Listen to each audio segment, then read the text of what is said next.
So in this problem, we need to show that the 3 points whose coordinates are given to us, these 3 points are collinear, provided the lines whose equations are also given, 3 lines, these 3 lines are concurrent. Okay, let us begin.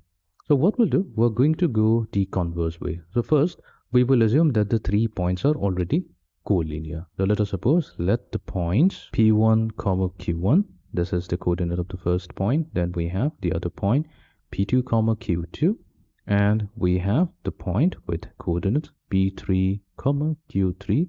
Let's say these 3 points are collinear. Then we know that whenever 3 points are collinear, then we can form a 3 by 3 determinant. So in the first row we have P1, Q1 and 1.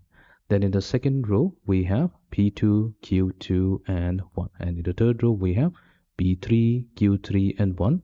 That's equals to 0. So this is the condition for collinearity of 3 points whose coordinates are given to us.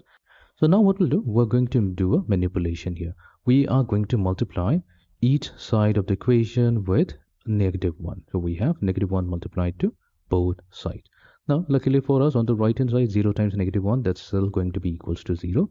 However, once we multiply -1 to the determinant on the left hand side here, we can immediately say that if we take the elements of column 3, we can multiply it with -1, which means that the new determinant so formed is going to be P1, Q1, -1, P2, Q2, -1, and then in the third row we have P3, Q3, -1. That's still going to be equals to 0. So we're following the properties of determinant. But what is this? This is simply the condition for concurrency of 3 lines. So this determinant is telling us that if we consider the elements of the first row.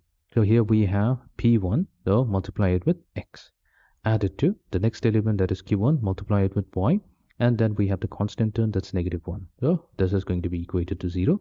Then consider the elements present in the second row. So that's simply giving us P2X plus Q2Y minus 1 equals to 0.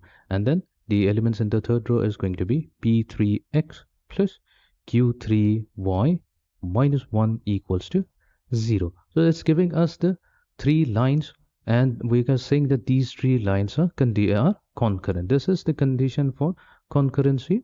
So whenever we have 3 lines that are concurrent to each other, then this particular determinant must be equals to 0. So we have successfully showed that if 3 lines are concurrent, then definitely it must be true that these 3 points are also collinear.